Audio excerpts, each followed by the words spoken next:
pristal, gledajte ga, klere ga imamo, na zemlji,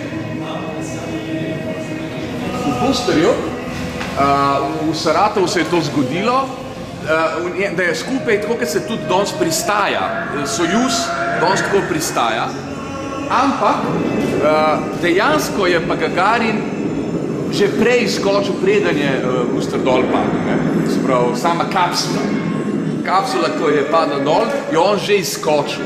Ampak kakorkoli že, sama predstavitev smo rekli predvsem, da je del te velike razstave.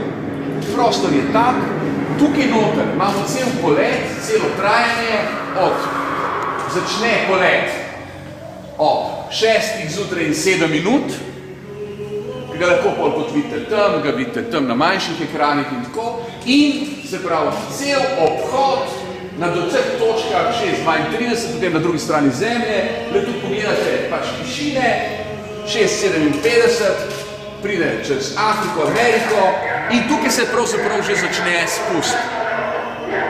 Se pravi, sam spust in 108 minut je let trajal.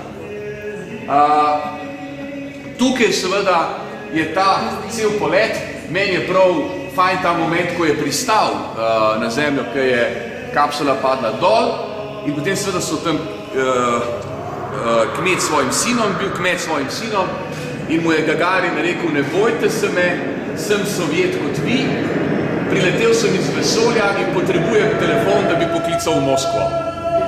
Ko je rekel, da je nek res lep moment. To je treba upozoriti na Koroljova. Seveda Koroljov je oče Vostoka in on pravzaprav je tisti, ki je omogočil Sovjetski zvezi ta veličasten preboj v celem človeštvu. Ne bi zdaj uporabljal teh velikih besed. Tukaj se ga schema, preglejte sam modul. Tam ste videli cel polet, tukaj le, ko se bi bilo to malo uravnovešeno zvočno.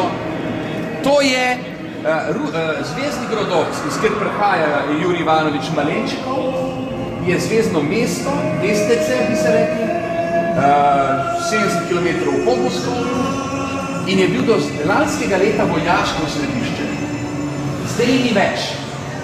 Zdaj je to civilno središče in to je bližnji sodelavec od Malenčikova, vodja Sergej Krikaljov. On tukaj pozdravlja vitanje, kako se bo to uravnovesel in cel projekt, seveda, ki se veže na ta del tukaj.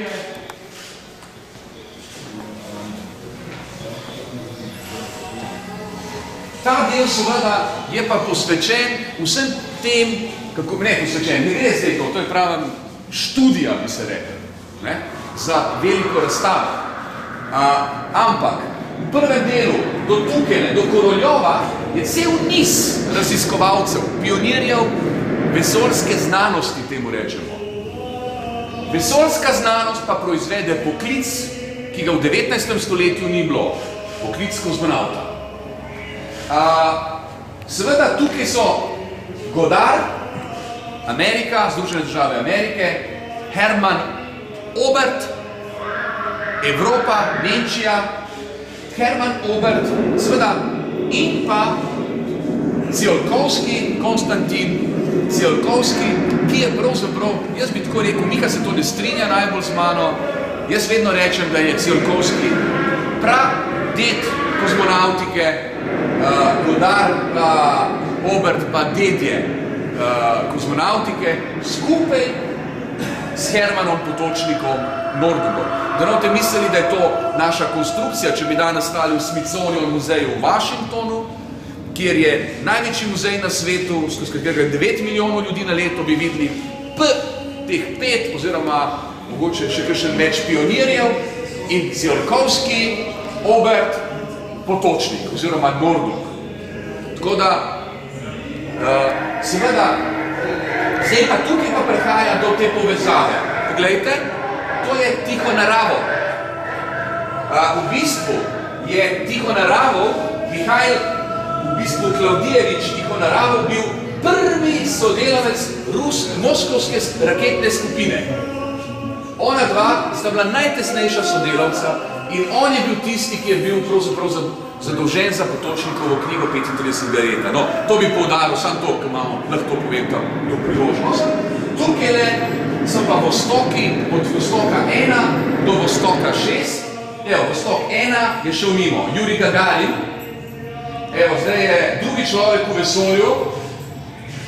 V bistvu, to je Titov, evo ga, zdaj se je pojavil. Vostok najbrž 3.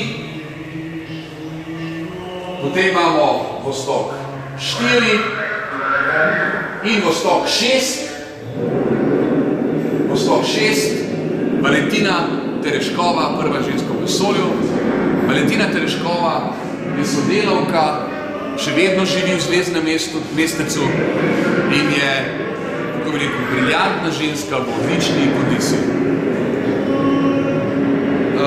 Otvoritev je nocoj ob 6.